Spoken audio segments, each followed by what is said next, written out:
get going. So I'm going to share a screen with you all. Could a couple of people just give me a thumbs up that they can see a screen that says Combine Harvester? And that's the screen that you can see. Brilliant. Oh, 11 people raised their hand. This is brilliant. I'm loving it now.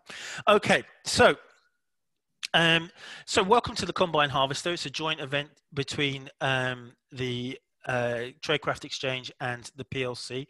Here's a little bit of the agenda that we'll be looking at. But first of all, sorry, welcome. The other people on the panel should introduce themselves. So we'll start with Heather. She can introduce herself and tell us what she does, and we can go from there. Hello, everybody. My name is Heather Thompson. For those of you who don't already know me, I have to say it's very unnerving knowing that you can see me and I can't see you. I would like to see your faces because so many of them are familiar to me. But thank you for attending. Really lovely to know that you're with us. And you will already, some of you know that I'm Supporter Relations Manager at Traidcraft Exchange. And my job is to help you, to help us, basically. And that's it. That's purely and simply it. So over to the next person. Lizzie? Lizzie? Lizzie's frozen there on my... Oh, she's gone. She's gone. She's gone already. Amy? Yes, I'm Amy Wilson. I suppose many of you will have heard from me and received my letters. So I'm the head of fundraising currently at Traidcraft Exchange. And as you can imagine, we've been exceptionally busy trying to respond in the best way possible to what's happening in light of the COVID crisis at the moment. So, but what I would say is thank you to so many of you who have supported us through that. We really couldn't be doing this without you, so thank you. And looking forward to getting to know a few more of you tonight. Brilliant. And Lizzie hopefully will be joining us again. She seems to have dropped out. Maybe she needs to go and find 50 pence for the meter back at home. Lizzie looks after product, as many of you know, at Traidcraft PLC. So I'm wondering where she's gone. So our agenda for this evening, friends, is quite simple. Welcome introductions, which we've done. An update from the PLC. Which some of you will have heard if you've been on our webinars, but at least a little bit more of a report on that. I know a lot of you will not have been on our webinars before. And also an update then on sales and how we're doing given COVID and everything that's happened with that terrible disease that's affecting us. Welcome back, Lizzie. Hey, Lizzie, welcome back. Do you want to tell everyone who you are and what you do? So my name's Lizzie.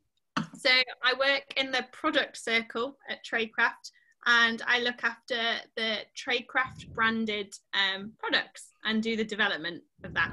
I think my Wi-Fi just cut out, so I disappeared. And then we'll have an update from Traidcraft Exchange. We've managed to get a video. We didn't trust the technology, and also the time difference is ridiculous. We've managed to get a video update from one of the international program teams as well. So we're going to be playing that video for you. And then we're going to be having some fun with Harvest Big Brew and how you can get involved with that. Following on from that, we'll be looking at the new catalogue. Thank you so much for the feedback on that about the new catalogue. I think it looks wonderful. Team has worked really, really hard on that. I can take zero credit for it, friends, because it was all done while I was on furlough. Then we have we have a follow-up from TX with campaigns and how Traidcraft Exchange are getting involved with their response to COVID over the winter. Right. So, a COVID update from the PLC. We're trying to, please can you all speak up? We're struggling to hear you over the noise outside. Okay, can you hear me okay? Raise your hands if you can hear me. Okay, sorry about that.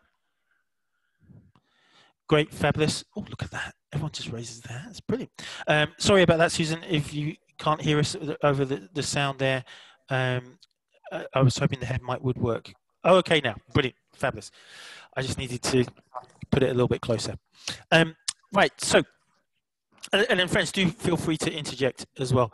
A little update for those of you that don't know, we've had some products that have been out for a long time. You've been very patient about it.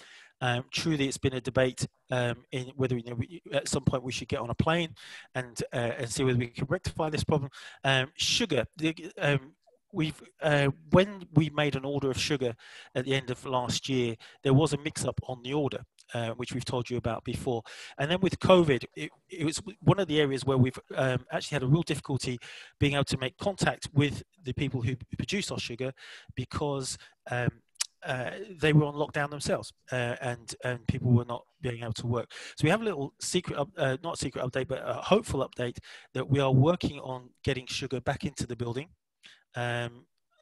Lizzie will probably tell me off for telling you this, because I'm not supposed to give you this, commit us to this, but we think, friends, that sugar will be back soon, and we're going to be able to package it in this country.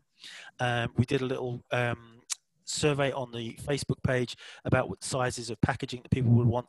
Don't hold me to a time scale, but it's looking good for us to have sugar back. But it's one of those problems that, while trying to work with people in other countries, during COVID, sometimes we just haven't been able to talk to some people. But the majority of our producers are still able to trade, are still able to work as well.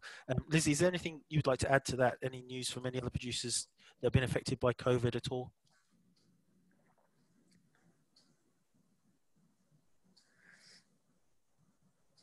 No, okay, I've lost Lizzie there. So I'm back. My internet is terrible, I think. What was the question? The question was if there's any other updates from any producers that have been affected by COVID. Not off the top of my head, no. So as far as we know, all of our producers are still able to work, even though COVID is affecting some people in country, but we haven't been able to confirm with everybody just because of lockdown. The other thing is, I just wanted to highlight at this stage, while we're talking about COVID, is Traidcraft is, this is our mission, to be a Christian response to poverty. And we put transparency and respect and dialogue into commercial practice, or basically those three things that are highlighted: transparency, respect, and dialogue. We put the principles of fair trade into commercial practice. And we've been able to do that a lot through this wonderful team of people that have worked so hard during lockdown. We had to furlough, I think, 10, maybe 12 members of the team. As you can see, it's not a massive team at the moment for different periods of time. I personally had to be furloughed for nearly 4 months because I couldn't come over to Gateshead to actually work. There was nowhere for me to stay. As many of you know, I live in Lytham St Anne's. And so there was a lot of pressure on those people remaining, and just want to give thanks actually that we haven't had one instance of someone getting sick. We've all been socially distancing and everyone's been following the rules. There's a lot of really tired people because and that's because of the way we now organize ourselves. As many of you know, we've been on this journey of self-governance. We call it holocracy. Where we can actually, this is how we prioritize our work schedules. This is how we use the phrase CEO or leader of our own role, whilst trying to see how it would affect others as well. So this is how we organize ourselves now in there. And you'll see that little phrase. It's an internal phrase. We are pirates, but I'd like to extend it to fair traders, because you are the ultimate pirates out there, swashbuckling and selling product and sharing the great news of fair trade to people. We've got that pirate mentality of going out and causing good trouble. So these people were under a lot of pressure, because what happened at the beginning of lockdown was we suddenly almost tripled, over 200% increase in the amount of parcels that we sent out. So we normally send out 3,298 parcels in a month, in the month of March, and that's but in 2020 that went up to 10,000. Deb Lee, I'm delighted that your grandchildren are going to love that you're a pirate. Great comment on the chat there. So you can see that almost triple the amount of parcels were going out of the building in almost overnight. So everybody had to just down tools, go into the warehouse and start fulfilling these orders. That what was happening was, because most of you couldn't actually continue to sell, with these were new people, and the majority of them, we suspect, and that we actually know, weren't actually looking for fair trade. They were just looking for toilet roll and pasta. And when they couldn't get toilet roll and pasta somewhere else, they landed on us. Now, we estimate somewhere in the region of about 3,500 customers new to us that have never shopped with us before. You know nothing about fair trade. So we've now created 3 distinct channels within the sales team and support team, which we call maximizers, who are giving equal effort to their particular channel. So I am the fair trader maximizer. I'm your person to try and give you the resources you need to be able to sell safely, to be able to continue trading, to try and grow us as a channel. Jude was always our business to business. That's what B2B stands for, maximizer in that. And the Joe was our B2C Joe, who was looking after the marketing team whilst another Joe was on maternity leave. She is now joined us full-time as the B2C, or the direct customer maximizer, and she's taking these 3,500 people plus the other 10,000 or so customers that we have that come directly to us on this journey of fair trade, to educate them on fair trade, to educate them about the difference that their purchasing decisions could actually make to people's lives. So we're really excited about that. So that's led to sales. Let's bring these up. So on the left, you can see, sorry, my animation's gone wrong. On the left was sales pre-COVID. And the blue section of the pie chart on the left here, if you can see the mouse, this blue section here, that is what fair traders made up of our total sales pre-COVID. It was somewhere in the region of nearly 55% of our sales. The beigey color here was 25%. That was direct customers who come to us. 18% were those business to business customers, wholesale customers, retail customers. I know there's a few retailers on the call today. So hi, Anna, particularly. I can see that you're on the call. And 2% was made up of others. Then post-COVID, you can see a massive swing. 65% of our sales total at the moment is coming from direct customers to us. 27% is through fair traders who are still managing to safely go around and leave parcels on people's doorsteps, etc. And 7% is business to business. So we've got this real challenge about addressing that. And then last week, because we have a bit of an internal competition now between myself and Joe and Jude about who will have the biggest slice of the pie. And I have the greatest faith in you as fair traders that we will return to having the greatest slice of the pie. Otherwise, I have to take Joe and Jude for dinner at Christmas.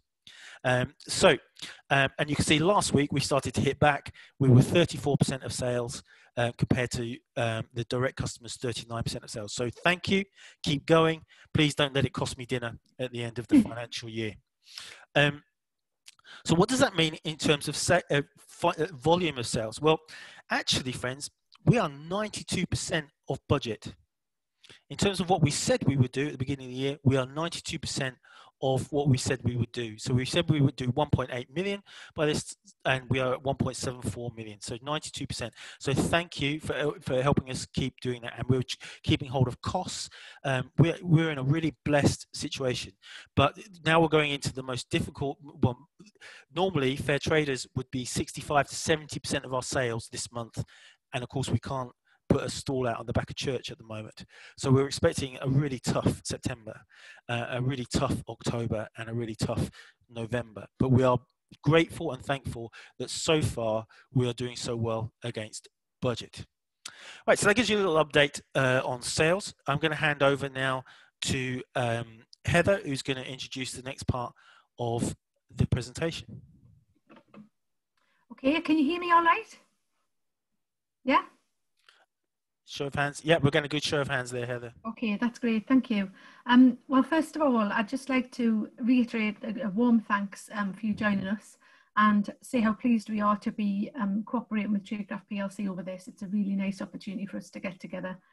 So in terms of Traidcraft Exchange's aims and agenda for tonight, really there are two key things that we would like to do. The first is is to give you, some of our really key supporters, an insight into our work. You know some of it already, but it's nice to get it as close as possible from the source, from the people nearest to it, and that's why we're introducing a pre-recorded talk from one of our programme staff. So that's one of our team members in Bangladesh called Nabila. She'll be talking soon. But in the meantime, our second aim is to do a little fundraiser and enjoy time over Big Brew Harvest together. Have a little virtual get together here. And it was just a way of trying to connect and get everyone to have a little bit of fun and a catch up over brew, because it's not always possible in person now. So that's the main thing. What I would like to say is, though, after we've done the talks, there'll be a 5-minute slot for you to do question answer. Amy will be fielding the chat. We'll try to answer as many questions as we can, but time is limited. And the other thing to say is that we are hoping to raise a certain sum of money tonight. We worked out how many people were joining, and we wondered if we could get to £500. So in some of the invites that we put out, we asked if you would possibly have a credit card or a debit card online that you could go online with and possibly make a donation, because that would be really good. We can do plenty of good stuff with the donations. So that's really all it's about. And that's it. So I think I'll hand back to Matt and ask him to introduce Nabila, because he's got okay. Yep. So we're going to play the video now, and away we go.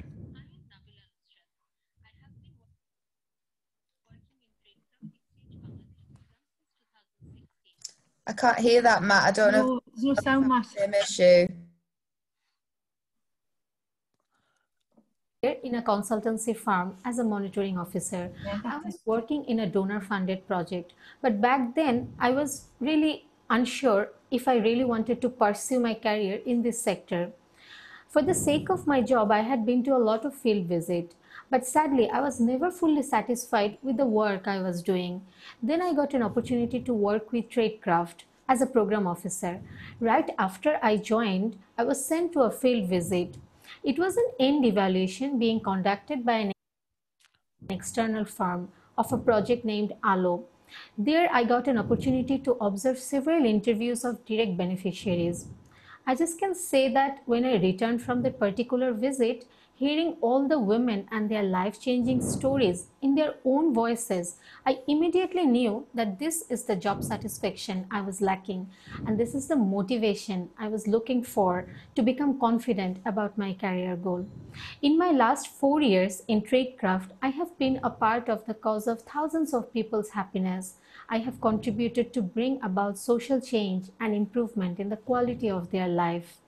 And these thousands I'm talking about are actually the poorest and the most unfortunate ones of our country. In Traidcraft, we mostly work with the smallholders who have maximum 1 hectare of land. We start with organizing them into multipurpose grassroots institutions. We put emphasis on institution building so that these people can take care of each other and of themselves. We start with hand-holding and continue mentoring them till they graduate. We try to take a programmatic approach rather than just delivering a single project with few objectives. We also build the capacity of the very locally based NGOs so that they can continue to provide support after we leave. We federate the small CBOs into associations at different tiers of the government, first Upazila and then district associations. We have a plan to form national level forums someday when the number of our CBOs have grown bigger, and we have worked in all 64 districts of the country. We take project after project. We not only focus on vertical expansion, but also focus on horizontal expansion. So far, we have directly worked with 247,000 families living under extreme poverty. That is around 1.25 million people. We not only work with the receiver's end, we also try to work at the giver's end.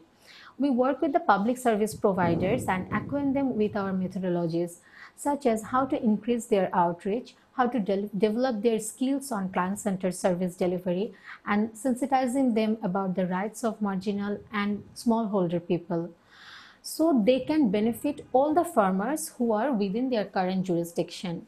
Since majority of these people are actually public servants and their jobs are transferable, so wherever they go, they can benefit with their new knowledge and information to the people who are available to their new workplace. This is actually the beauty of working with the public service providers, that they can disseminate their newly earned knowledge, information and skills to a much greater population than only the direct project beneficiaries. At the receiving end, we try to work with the smallholders with skills and knowledge to help them earn their livelihood and become more resilient. We have introduced a model called GSIS, that is Group Savings and Investment Scheme, where smallholders are encouraged to save money. If they can save £1, we provide them with £1 as a matching grant. So the matching grant from TX program is only given once the group's own savings has reached a certain level. It is a co-funding and a very motivating model. The reason that the associations and the GSIS have worked in Bangladesh till now is because we have been very lucky to work in the same area on similar issues for a longer duration. We want to replicate this GSIS model in all our work areas, but that requires greater fund since we have to match according to their own savings. And we have seen the efficacy of this model, especially during this COVID time. All on a sudden, COVID came and it hit our people very hard, but it also brought us an opportunity to see the real response of our beneficiaries in times of emergencies. So far, our groups have distributed £60,000 to the poorest members of their groups as emergency loan with no interest and no fixed repayment period from their own savings. They have contributed their own vegetables to the government for relief distribution. I'm proud to say that most notably many of these initiatives were actually pioneered by our women leaders. Then again, our tea growers in North, they are asking for permission to set up their own factories with the money they have accumulated together through the GSIS mechanism. I get overwhelmed when I think how disheartened and hopeless these people were 3 years back when I saw them first. They had no work other than stone breaking, and how confident they have become and how full of aspiration they have now in 3 years of time. I wish we can gather resources to take this work forward and be able to assist these people with full of hope in their eyes to help them realize their dreams. This year, amidst COVID, one super cyclone called Amphan and another unpredictable tidal surge and an untimely flood devastated the life and livelihoods of thousands of beneficiaries of one of our projects called Khamutayon. Khamutayon means empowerment. Even after a month, many families are still living on the tin roof of their houses as the water is still remaining stagnant. Hundreds of shrimp and crab farms are washed away, and our beneficiaries who used to work in these farms are now out of job. River erosion has also been one of the worst this year compared to last few decades. During the main rice harvesting period, our beneficiaries faced shortage of labor, and since there was no internal migration, the daily wage of a labor went up to £10 a day, and which our beneficiaries could not afford at all. Then our associations decided to harvest each other's land jointly. Very recently, we also started working with the ultra-poor, people who live on government's khas land with the fear of violent eviction. I'm talking about an Aboriginal community who live on farming on others' land. These people have nothing to sell, only labor. So in lean seasons, they sell their labor in advance to local landlords at a very high interest and low wage rate. They cannot pay off the entire loan in a season, so it continues accumulating and make them bonded for life to the landlords. This is one of the worst forms of modern-day slavery in Bangladesh agriculture that I am talking about. They are also subject to discriminations and sexual exploitation. They get aged very prematurely and have no appetite or ability to learn new income-generating activities. So in our project, what we did in order to bring them out of bondage, we targeted their young children for imparting skill training so that they can initiate their own enterprise like electrician, mason, carpenters, tailoring, etc. We networked with public offices and institutes as well as other charitable training organizations and ensured free training from them.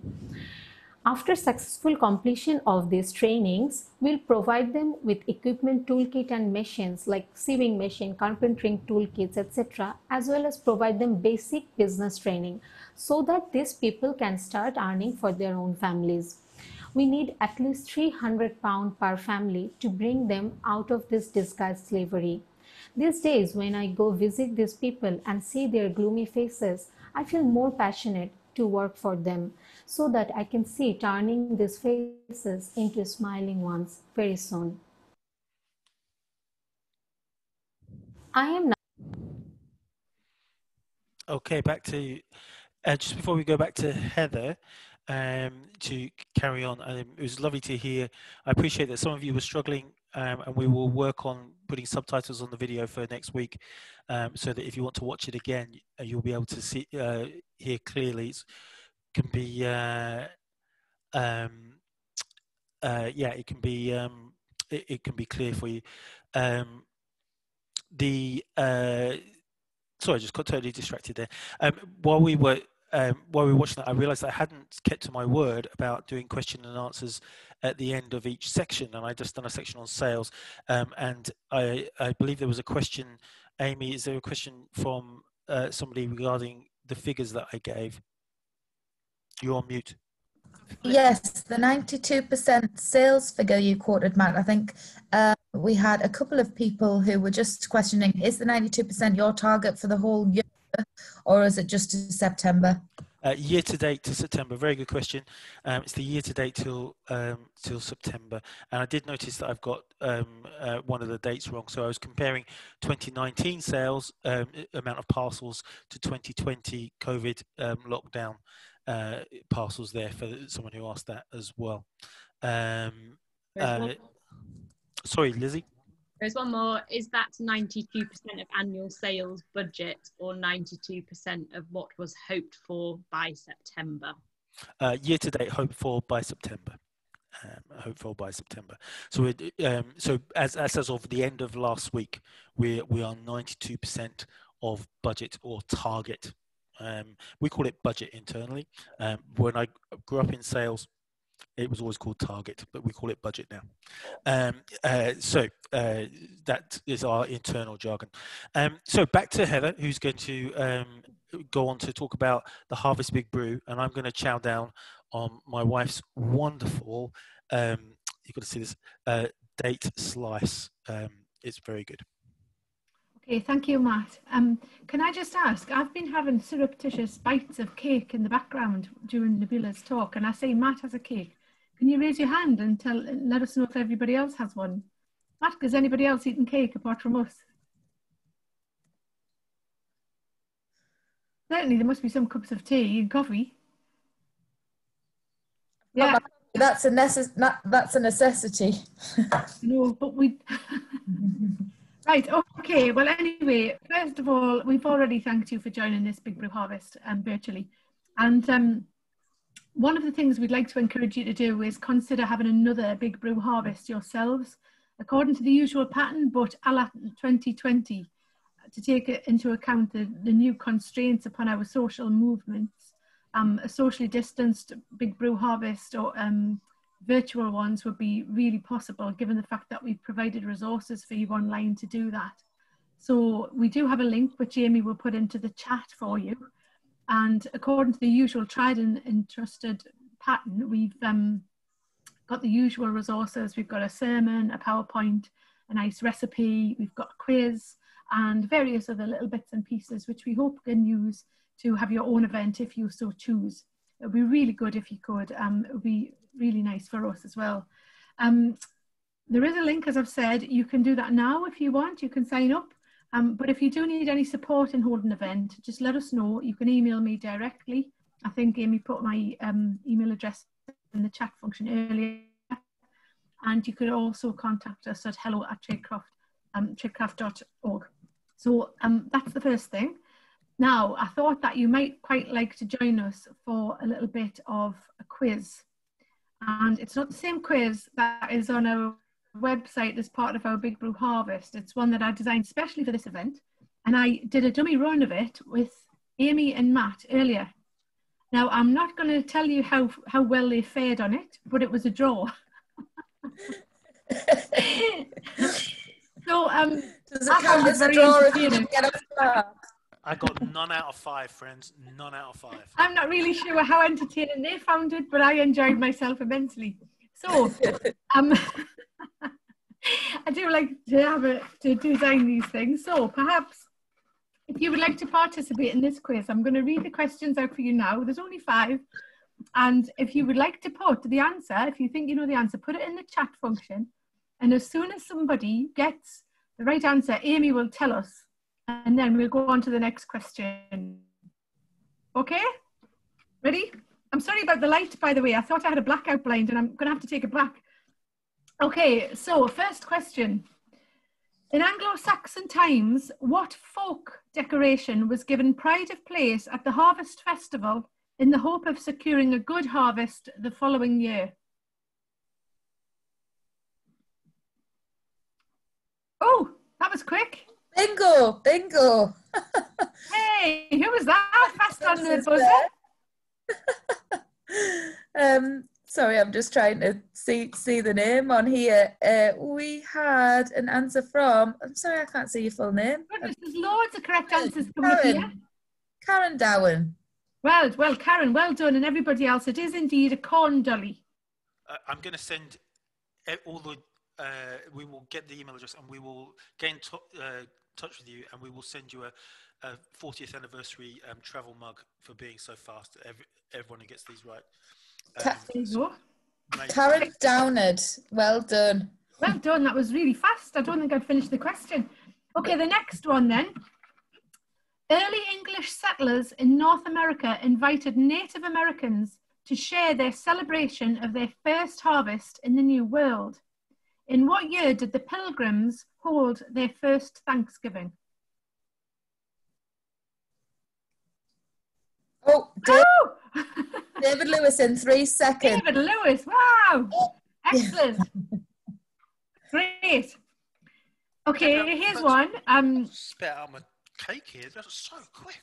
That was, wasn't it? Really quick. Okay, in which famous hymn by Matthias Claudius do we give thanks for all things bright and good, the seed time and the harvest, or life, or health, or food?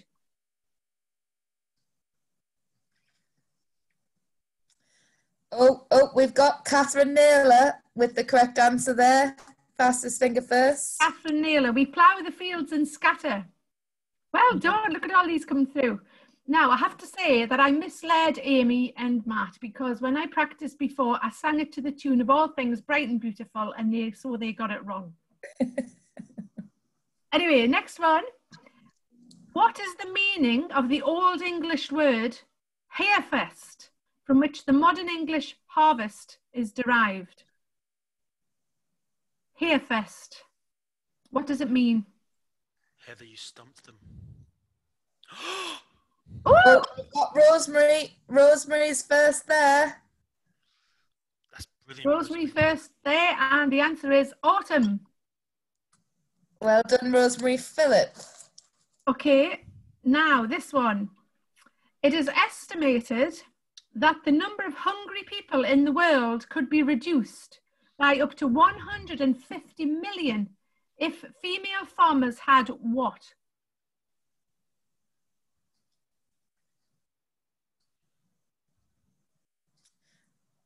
Got a couple of answers there from people. None seeds or education. A goat. I like the goat.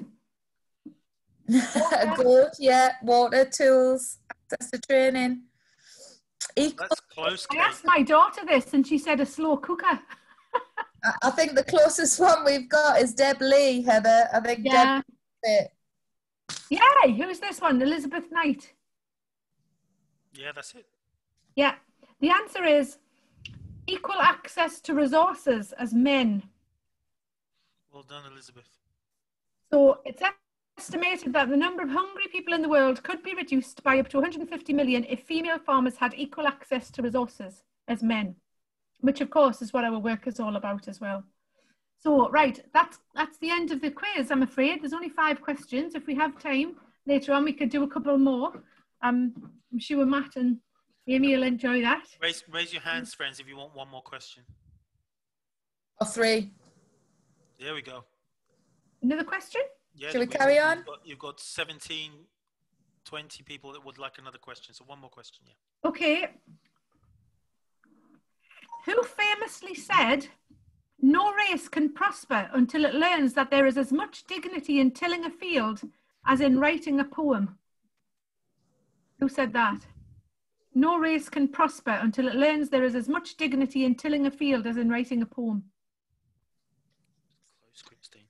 Got a couple of good answers. We've got... Right, quite close. Yeah. Okay, I'll give you a clue. Elizabeth. Transatlantic. It's an American friend. Not Gandhi. No. Oh, you finally got one that you didn't know. No. Martin Luther King is close. Getting warmer. Washington is even closer. Yeah, and we've had a couple of Abe Lincolns, but it's neither of them. It's not a president. Think 20th century. Malcolm X is very close. Martin Luther King is close, but no. No.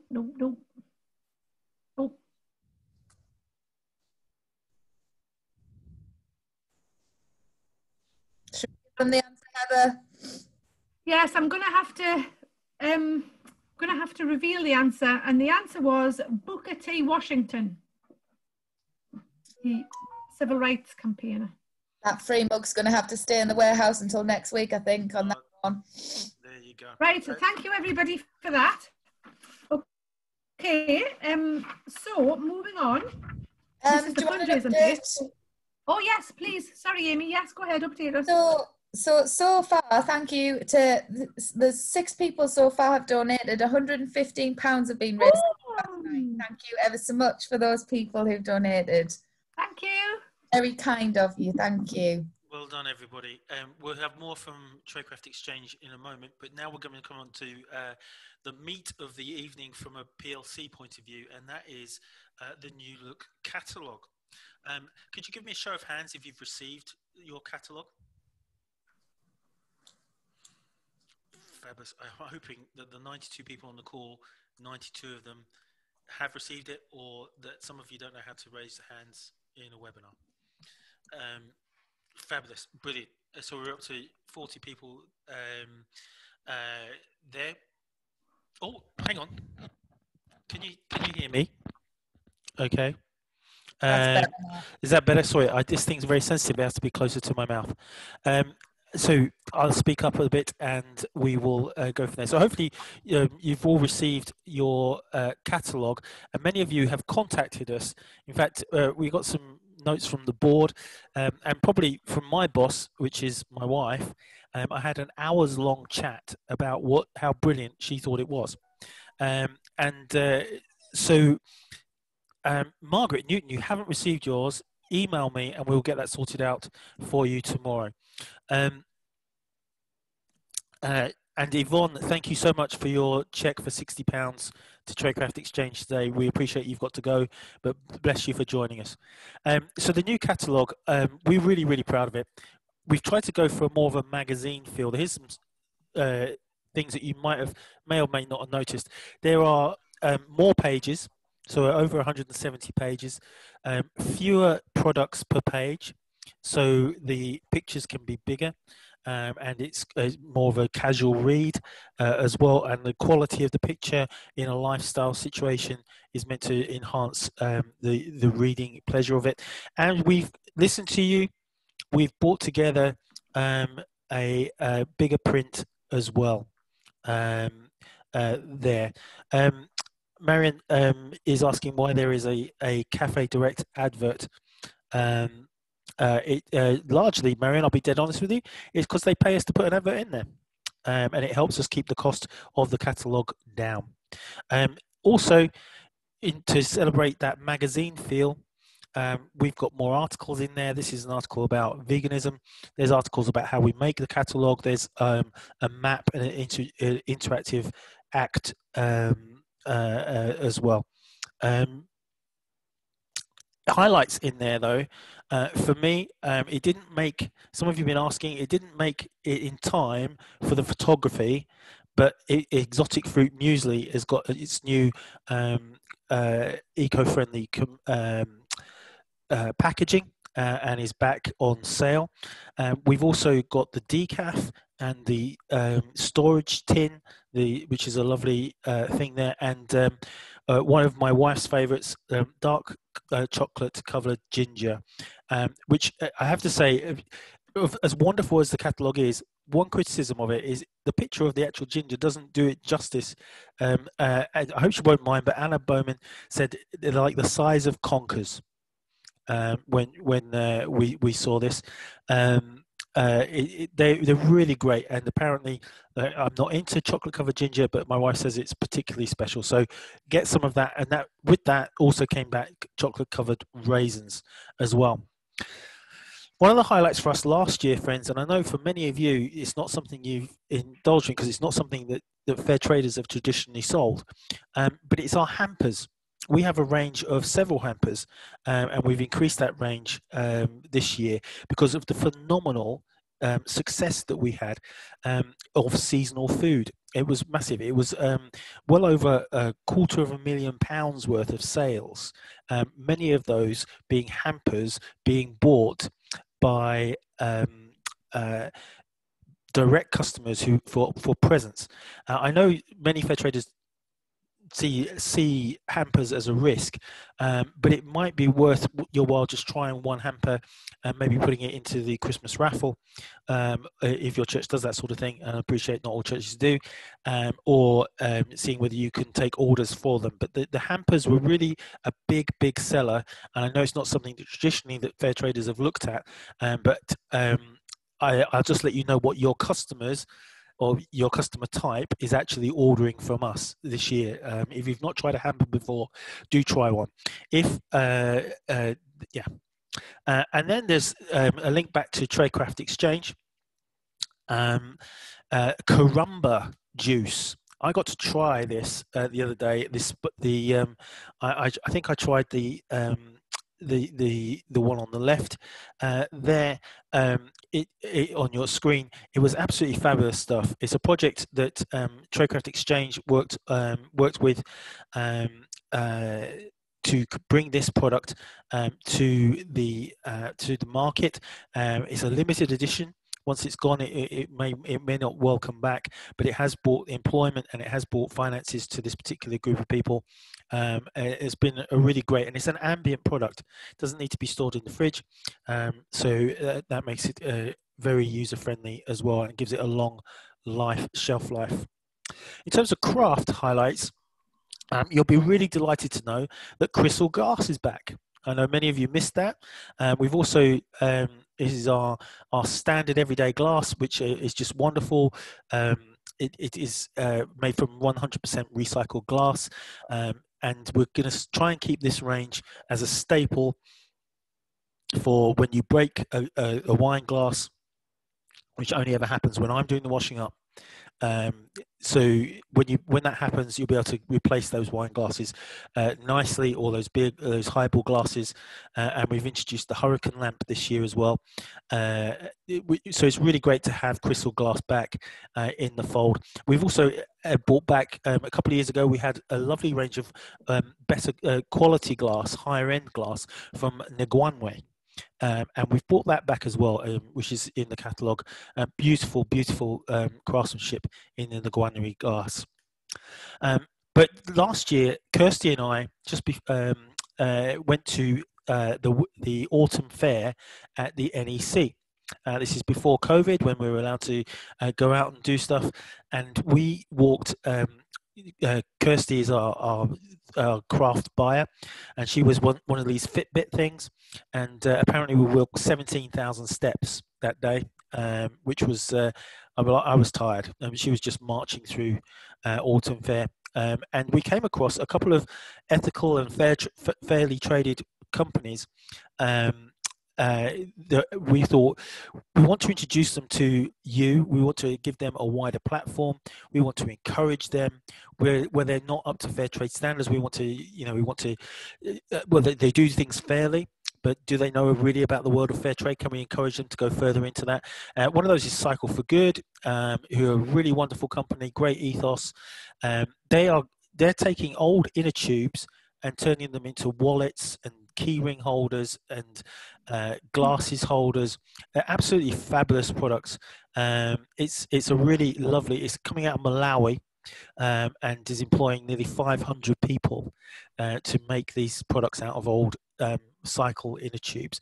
So it's lovely to give them a platform in our catalogue. Be really great gift products for Christmas. The other people that we met were a company that were called Vent. Now, Vent were setting up a schools program that where every pencil or packet of pencils that we buy through Vent, they donate pencils to schools programs overseas. It's a really lovely thing. The quality of the notepads are really great. The two notepads down here, the red and the black or grey one, charcoal grey one, I would equate them to the same quality as a Moleskine notebook. For those of you that are into your notebooks, I used to use Moleskine notebooks a lot. They're very expensive, mainly because they claim that Ernest Hemingway used to use them. These are the same quality really, and actually cheaper than a Moleskine notebook. But fabulous products that give money to a really great cause, and all recycled, all made from repurposing products that would have gone to landfill. We've also extended our clothing range, with Thought particularly, and Pachamama and others, and gone for a more fashionable look. I think it's really attractive, the range of clothing that we have this time round, and it made sure we increase the size range as well. But the other thing we've done in response to what you have given us feedback is to produce a menswear range as well to take care of that. I've actually got the shirt and the t-shirt there, the grandpa shirt and the t-shirt that's on that sheet and that picture, and they're just fabulous pieces of clothing, ethically made as well. So yeah, do check that out if you're looking for presents, or you know people who are looking for presents. Who thought that we would ever go to selling face masks? But we have a range now, and we've learnt very quickly that the first ones that we got, largely because I tried to put them on, were a little bit small for a big head like mine. So we've now got large masks as well. I think these will be. I think these are going to become part of our normal life for a very long time. So if you know people who've got face masks, ethically traded face masks, I don't think you're going to be sitting on them for very long. These have 2 layers of cotton with a pocket where you can put a piece of tissue in, should you want that 3rd layer and replace it. And many of you last year said how you missed advent calendars. I remember one of my first catalogues of joining Traidcraft, there was something like 14 nativity sets. There were something like 14 nativity sets in the catalogue. We've reintroduced it because we know that many of you had to sell through tons of stock last year, and have been out saying you've run out. So we've reintroduced. There are 5 on this page in various forms. I believe there's another 3 coming. So I need to apologize and make a correction. Somebody did ask me on the Facebook group if all of the products were in this catalogue, and I thought they were. There are about 4 or 5 products that didn't make it in time. And they will be in the Christmas catalogue, which I'm going to come on to talk about in a little while. Range packs are available, friends. Once they're gone, they're gone. You're not limited to one. If you want more than one, you can get them. There's the codes there. Range packs 46798, and sample packs where you get 1 card from each pack, 46894.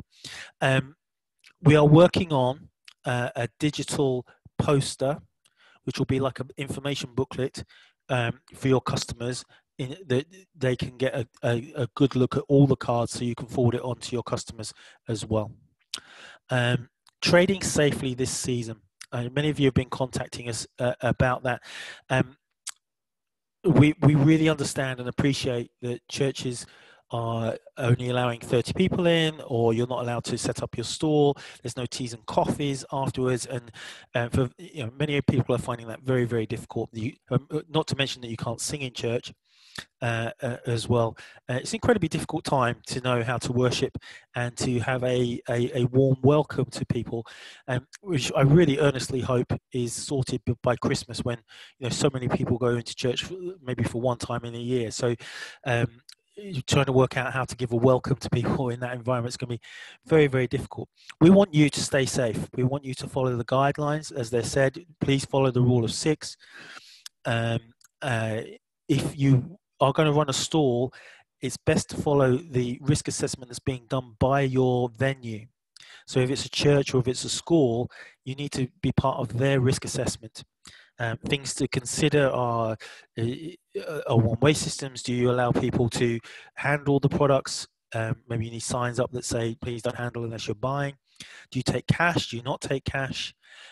Is there sanitizing stations at the entrance? How many people could you allow into your stall area, your market stall area at one time? These things to consider, but really the risk assessment has to come from the venue that you are working with, rather than from us, because it's their risk, it's their liability. What we are proposing is a couple of things.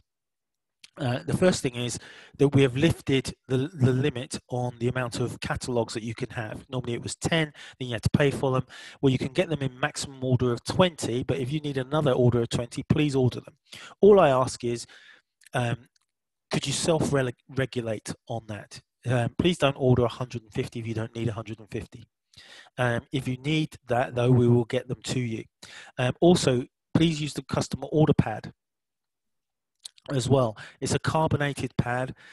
Customers can make an order. If that customer's order is over £50, we can then forward it directly to them. If it's not, we will send them to you and you can distribute safely. The middle picture there is a mock-up of the front page of the electronic Christmas card poster that we're doing. It will be like a 4-page thing that people can just open and see all the cards and interact with it. So it'll be like an interactive PDF as well. I've got a question there from Hilary. Do you mean that we send the order form to you if it's over £50? No, you still need to place the order. It's a good question, Hilary. You still need to place the order because it is you're going to receive the discount that you're entitled to. Then, but in the delivery address, you just change the delivery address if it's over £50. If that makes sense. So you can choose the delivery address that it goes to, and we can send it straight to them on that. So the final thing is, given how we're having some fun with a digital roadshow right now, we are going to be working on a resource for you to be able to do what I'm calling a digital Tupperware party, fair trade style, if you say, or Avon party. So you could send out digital invitations that we'll create to your community, invite them to a webinar like this, or a Zoom meeting, or a Skype, or WhatsApp phone call, or FaceTime. We're looking to try and get an interview with a producer about what difference buying fair trade makes to that producer. Lizzie and I are working on that with some coffee producers at the moment. And we're also looking to do a little piece from Robin about what Traidcraft is about. And then you would do this section, which is like your highlights of the catalogue. And we'll provide you with pictures of everything in the catalogue, and you just hide the slides you don't want. And so you could do sales events, virtual sales events yourself, whilst keeping safe.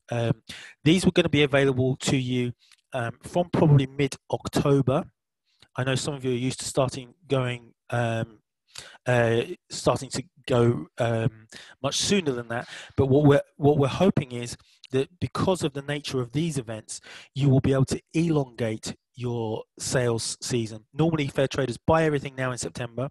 We get massive orders in September, and you put it all on a table, and then you can sell it over the rest of the period.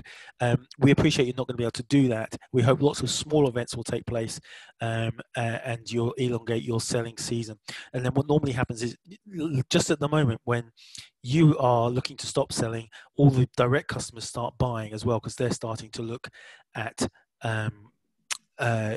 buying for Christmas. Final slide, and I've only got 2 minutes left. The autumn catalogue and the Christmas catalogue. There is a sneaky peek of the front cover of the Christmas catalogue, which I acquired, shall I say, rather than stole, today, so that you could see it.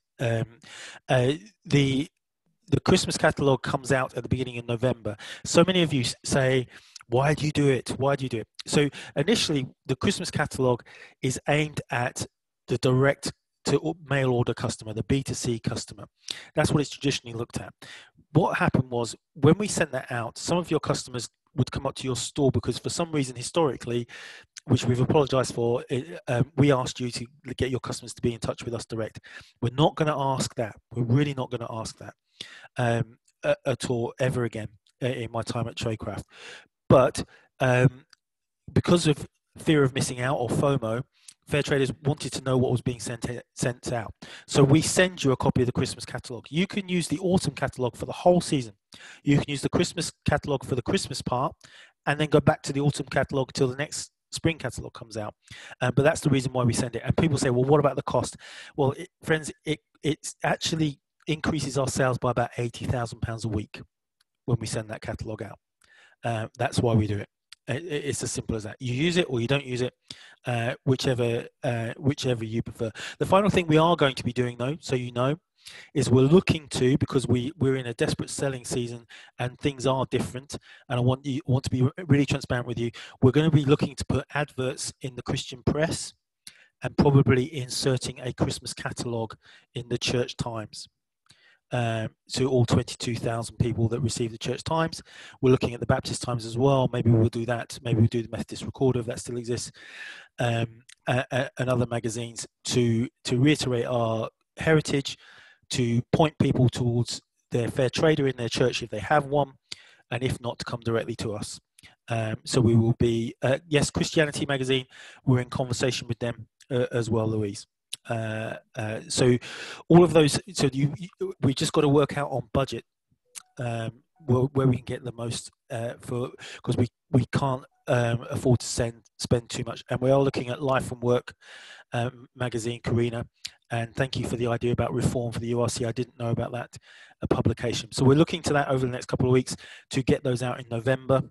It's not in an attempt to steal your customers. It's an attempt to us to survive Christmas. Because right now, friends, as you know, every year we've spent out all the money. We've got a warehouse full of stock, and we know it's going to be a very, very difficult selling season. This is why we're so trying every avenue in that. Okay, that's my time up. Lizzie, are there any questions that we haven't been able to answer? I'm getting a bit lost in the chat because they're not on the Q&A. But I'm going to go with, I think somebody's asked, is there a vegan hamper? There is there's a vegan essential box currently. We've not got a vegan hamper. Somebody's asked, will the tumblers be back in the range? I'm not too sure about which tumblers are being that's the crystal ones. They're not at the moment. It's just the highball glass. And then I'm struggling to find, I think there was a question about putting some sand in something. I'm sorry, I've lost the question. We'll come back to that. Well, I'll try and find it and answer it. Fabulous. Okay, so back to Traidcraft Exchange, who are going to give us a little update about campaigns. Matt, have you got Ed there? Ed, that's Hi, I'm here. Update. He says he's with me. Oh, there you are. I can't see you. I'm here. the moment you're just a voice. Can you not see me? No. Can anyone else see me? Harvester. Yeah, You might be I see a you. Drag, yeah. Oh, he's gone now. We could see him. Okay. Oh, could everybody else see him? I couldn't see him. Matt, can you see me? I can't hear you now. That's I can hear you. I can hear you, Ed. Ed, I'm going to stop sharing my screen for a moment, Okay. and then you should be able to share yours. Okay. It's not that exciting, but There you are. hi. um, so I've just about managed to get my oldest son off to sleep, but he might get up. So if a small boy comes and sits next to me, you know why it is.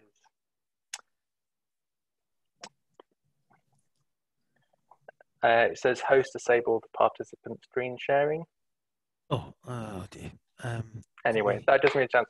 Hello everyone, my name's Ed Johnson Williams. I am a campaigner at Traidcraft Exchange since November, but my story with fair trade started quite a long time ago. I was a fair trader when I was 16 years old, and I'm going to be dining out on that my entire career in Traidcraft Exchange, I would have thought. I've been asked to come and chat about some of the about our campaigns, and I was a bit spoiled for choice, really. We've been running all sorts of campaigns recently, and the one I'm going to, but I'm just going to talk about one, which is our home workers campaign. And I'm going to have chat a bit about that, why it matters, who the people we're trying to help are, what big business needs to do to sort of fix the situation. And we've got a really nice video that I'm going to show as well that hopefully you all can have a look at and share and talk about with the people you're selling product to. So home workers are usually women. There's about 50 million women in Southern Asia who they work at home, not in the way that many office workers are working at home in the last few months, but they work at home as part of the garment and shoe industry mainly. And they are doing things like cutting, stitching, cleaning up bits of cloth, doing embroidery, all sorts of things that in many cases are incredibly highly skilled, but they are paid a pittance, and they're paid far less than people who work in factories are. And they are also usually doing caring roles at the same time. So maybe childcare, looking after elderly relatives, that kind of thing. And so they are really important in many of the clothes that we wear every day. But one of the issues here is that the big fashion companies, the clothing companies in Europe and North America, they don't want to know. If they find out that home workers are in their supply chains, they try and sort of sack them basically. So we have a project, Traidcraft Exchange has a project running in Nepal and Pakistan and India, trying to improve the working conditions of home workers, and also working with companies in Europe, in the UK mainly, to sort of identify women and put better processes and policies in place to celebrate them and treat them as they would all workers, rather than just wishing them away almost, which is the stance that many of the companies take. So big business doesn't really do much unless they get a bit of, they feel some pressure. So we started thinking about how do we do that? How do we put some pressure on? And one of the main sort of issues is that people haven't heard of this, haven't heard of home workers, haven't heard of the problems there. So unlike some of the other campaigns we've done recently around trade deals with America and getting companies like Primark and John Lewis and Marks and Spencer's and all sorts of fashion companies to pay their suppliers through coronavirus, what we have to do this time is mainly an awareness raising campaign first, so that we can build some awareness, and then later on, when the time's right, we can put loads more pressure onto companies. So I'll try and share my I hope this audio comes through. Does audio work if I share computer sound? That should work, shouldn't it? Yeah, you have to share computer sounded. Yeah, so we've got a video that we've put together, but I think I need to change the window I'm sharing, I think. Okay, there we go. So this is a video that we put together working with all sorts of different groups, and we produced it to as a sort of way of starting to raise awareness on home workers. Just let me know if this works in the first few seconds. These are the hidden hands, helping to make our clothes, our shoes, our jewelry. Cutting, stitching, fixing and tying. Working in their own homes, but not treated as workers. Women home workers in India and Pakistan help create products for our favorite brands, paid just pennies per item. No sick pay, no guarantee of work, forced into debt, no rights. Big brands are turning a blind eye. But we think it's time to honor these women and give them the same rights as all workers. Please join the side of home workers.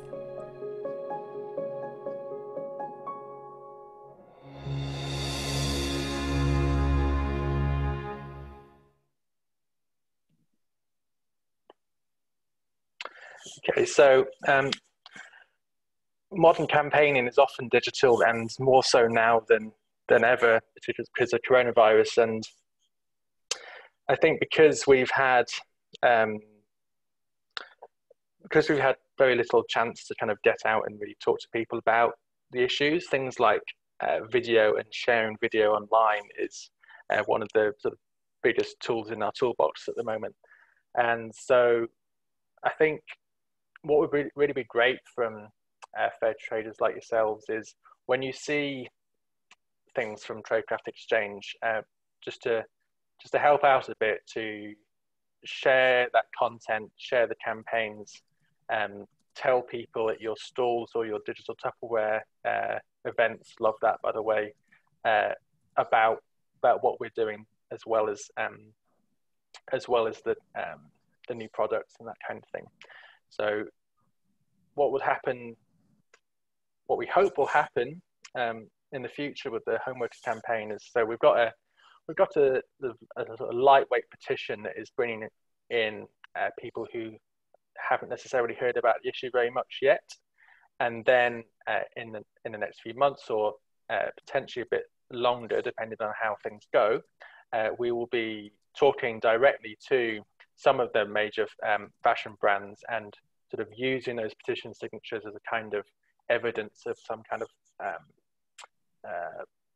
like public interest in the issue about home workers. So that's really important. That kind of is generally often the approach would be to say, we'll do some sort of public campaigning in this way, and then behind closed doors we'll use that kind of public campaigning as great evidence about why a decision maker, a company, a government, a minister, whoever should make a change. I don't know how long I've been speaking exactly, but I think 1 minute left. Left, Ed. Right? Yeah. 1 minute left. Okay. And then, so what makes all this possible is unrestricted donations, frankly. There's very little funding out there for political campaigning, and many of the things that we do are quite critical of big business and the government, and that doesn't open many doors in terms of big institutional funding, which we'll often have for some of our other programs. So it's really the kind of the regular donations from individuals, which makes the heavier political work possible from myself and from our colleagues who sort of speak directly one-to-one with companies and government and MPs and things like that. I'll leave it there. I'm sure there's questions and we can have a chat about some of this in a bit more detail if we have time. Thank you, Ed. If you could stop sharing your screen, and I'll start sharing mine again. Thank you. Okay. Heather, I think it's over to you for the last section of things. Yes, that's great. Thank you, Ed. Thanks, Matt. Well, basically, I think it's important that we recap a little bit on what we've done over the summer, because most people who were present in the audience will remember that we did the recovery appeal.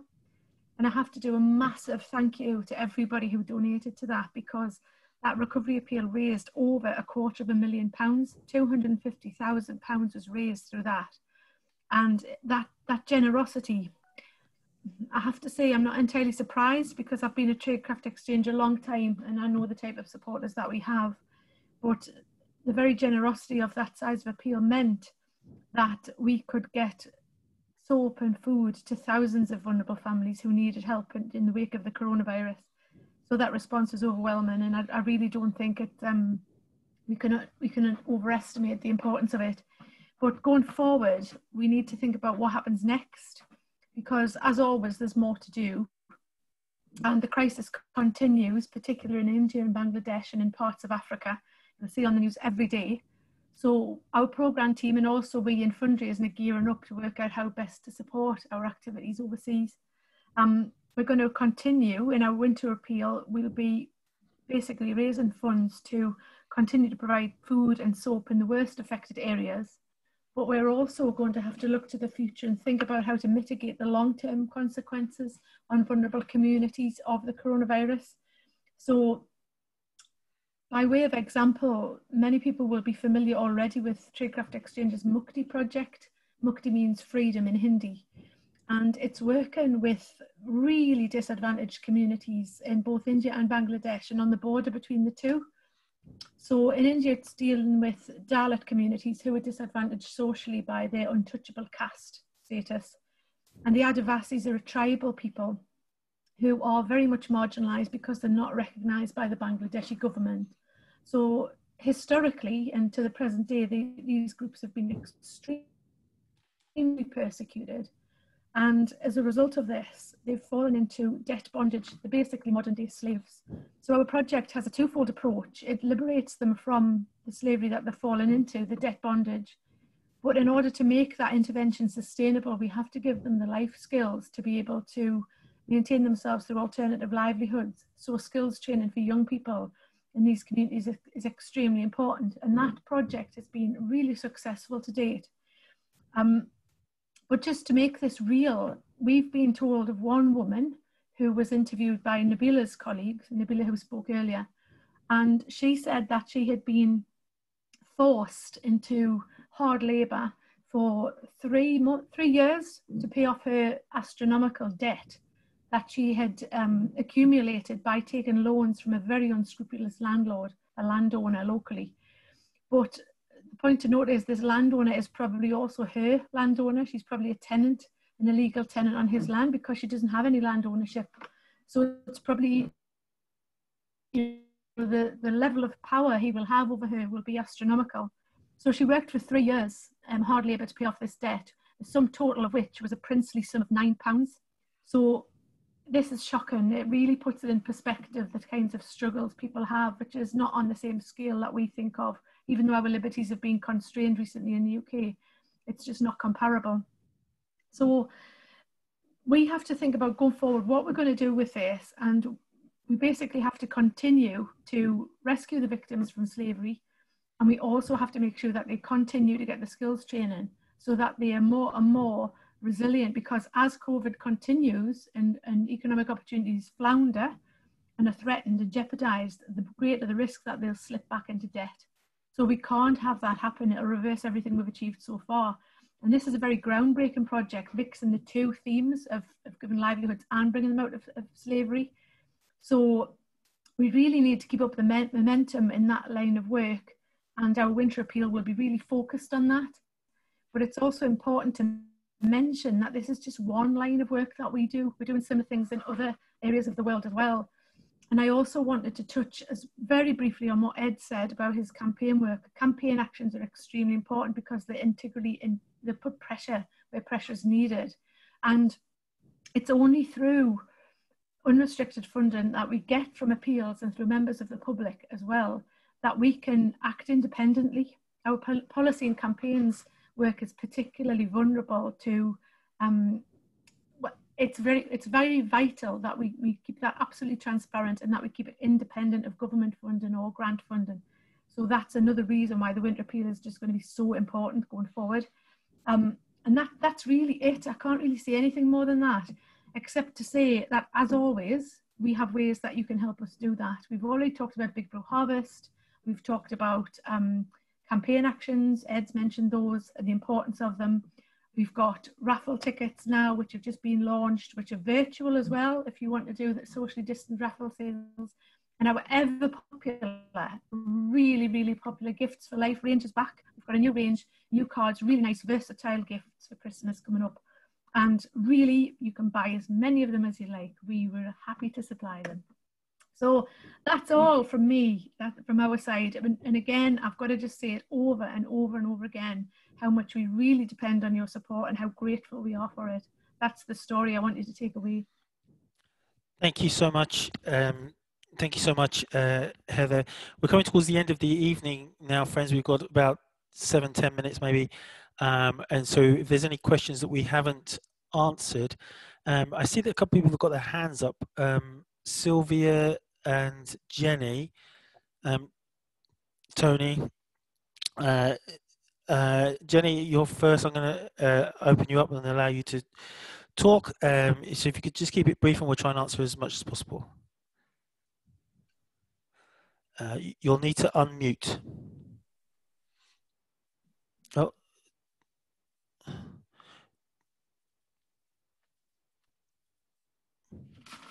Hello, Tony. I'm unmuted. Okay, you have your hand up for a question. Yeah, it's a bit of a double barrel one for PLC and one for TX. For PLC, are there any traders out there who've been in a local lockdown and experienced problems or delays with their deliveries, even though courier companies are apparently essential services? And my question to Traidcraft Exchange is, could we just give a shout to Robert's Ride and the fact that the movie's still available and he's still fundraising for Traidcraft Exchange. And for anyone who doesn't know, Robert was actually voted the Volunteer of the Year at the East Midlands Charity Awards. And he's not on this call, he'll be on next week's call. So watch for the big check presentation when we're able to get across to Traidcraft. And Amy, I was wondering about the Get Active or whatever it was that was going to be running over the summer. It seems to escape me, but I did have had to take a few weeks off, so it could have all happened when I wasn't watching. Okay, thank you, Tony. I haven't heard of people who've had a similar problem, but to you, in terms of lockdown deliveries, I know that while I was on lockdown, I made 3 or 4 orders back up to HQ for provisions, and all of them arrived in a timely manner, and with the right procedures. All I notice now is that my DPD driver tends to leave the parcel at the front door and then wait at the front gate to see whether anyone's come out. I don't know what he would do if no one did come out, but whether he'd move it. No, I wasn't in local lockdown. I was part of the national lockdown. But I will take it back to the office tomorrow, Tony, for you, and I will ask the questions about local lockdown and if drivers are experiencing difficulties in cities that are in local lockdown. So it's a good question. That my experience was on the national lockdown. Does anyone have an answer to the second part of Tony's question from TX? Yeah, it's great to hear that Robert will be joining us next week. For those of you that don't know, Robert cycled 18,000 miles around the world for it, and TX is one of the beneficiary charities. Absolutely wonderful man. I've met him personally myself. And we did ask Robert if he could be the poster boy for our challenge events, and he gratefully said yes, I will. But since we had that conversation, we've obviously been it's been very difficult for people to actually take part in challenges on our behalf. So Tony, in answer to your question, we still want to go ahead with it, but I think the timing, we need to rejig the timings. Speak to him about that. Can I chip into that, Amy, just quickly? Yeah. I know that Robert did 18,000 miles worth of hard effort on our behalf, but I think Tony's done just as much. And I would like to say thank you to her. Yeah, thank you, Tony. Can't hear you, Matt? I muted myself. My Zoom protocols muted myself. Anyone have questions, raise your hand. There's a couple of questions come through. I noticed some people have made some comments about the alcohol on the front cover of the Christmas catalogue. As I say, that is primarily designed and aimed at a direct mail customer, but I think it's good feedback. The catalogue has not been put to bed yet. It's about to be, so I'll feed that back to the marketing team tomorrow. So thank you for that. Yes. Any other questions that have come through, Lizzie, that you've seen? I don't think so. I've not seen any. Okay. TX point of view, Amy? No, I don't think so. Nothing else popping up from me. Okay. Well, I have a question, if it's okay. Amy, I think we need an update on the amount raised, because I know you sent it to me, but I can't find it in the chat. Would we be able, because I know some people are quite keen to leave, so can we just have an update and see where we're at? We were aiming for £500. We're aiming for £500, and honestly, and we've missed. You beautiful people, we've raised £910 so far tonight, and lots of you said, I'm going to try and donate after the event, I'm going to donate tomorrow, I'll send a check in. Thank you ever so much. Quite gobsmacked and overwhelmed by that. Thank you. Can I just say, look, of course, it's lovely to get these donations, but as I said, you know, it's all about connecting, and you feel able that you can ask us things. So if anything occurs to you after the event, or you've got some follow-up that you want us to do, just email us. You've got our email addresses, get in touch, and we'll see if we can sort it out for you. It's really important that you feel satisfied with the service that we provide. Yeah, absolutely. Well said, Heather. On behalf of the whole team here, I want to say thank you to the panel, to Lizzie.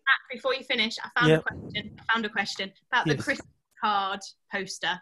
Are we having one? Is it coming? Yeah, so we're working on a digital version because the majority of you aren't able to necessarily have a stall. We're also going to work on a printable version, but we won't be printing it. We haven't got the facility, and we've got to apply finances very, very carefully at the moment. So we'll be working on a printer-friendly version that could be put up, and we will be, but majority of our effort into a digital PDF that can be sent round. as well. So I hope that answers that question.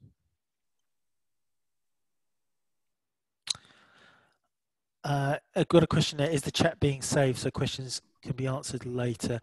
Alison, if there is a specific question that we haven't answered, please let us know now. It's the limit of my knowledge as to whether you can save this chat.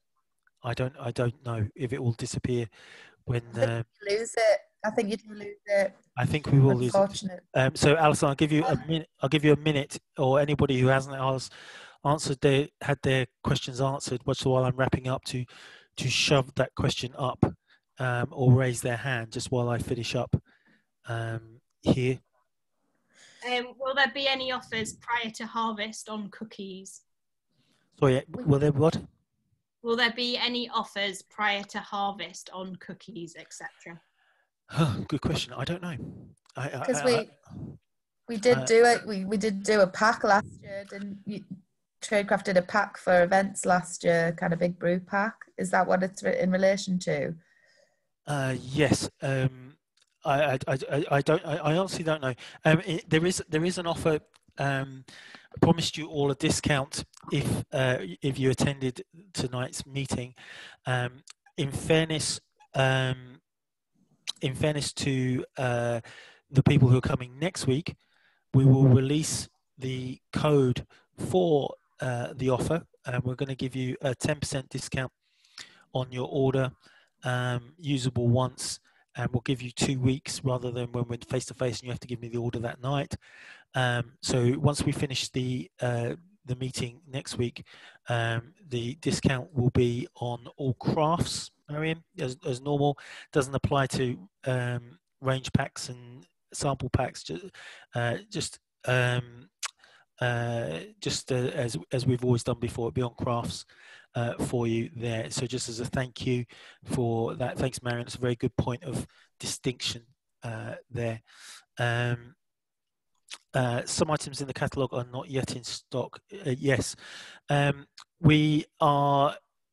It's the nature of some things because of COVID that some things have come in late and they've got zero. They've got zero stock against them, but JTS. Oh, there you go. Tracy's already answered it. The beer bread is leaving JTS tomorrow. Thank you, Tracy. And we should have it in the next. We should have it by tomorrow, and it normally takes a day for us to get it on the system, so it'll be here soon. If every day we don't have it, it costs us money to not have it there, so we're chasing that up.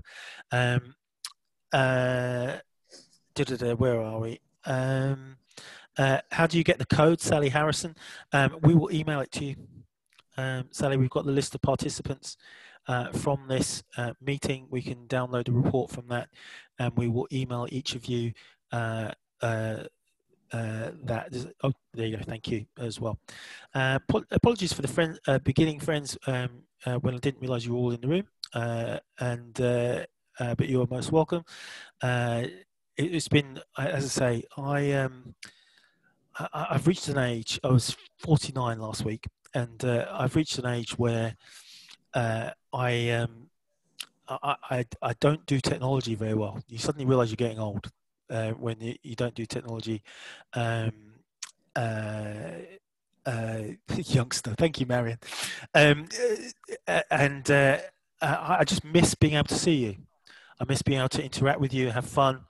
I want to hope that this was as good as we could do it. We've not walked this way before, so please could you email me, matt.oliver at traidcraft.co.uk, any feedback for this evening, how we could make it better for the next one. If you want to come back and see if we have made the next one better, then sign up again for next week, and until we see each other again, God bless, stay safe, and may the Lord keep you and those you love safe in his arms. And bless you and thank you for all you're doing.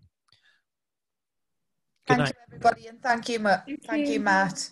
Thank you, everybody, and the participants. Yeah. In the panel. Thanks, everyone. Bye-bye. Thanks.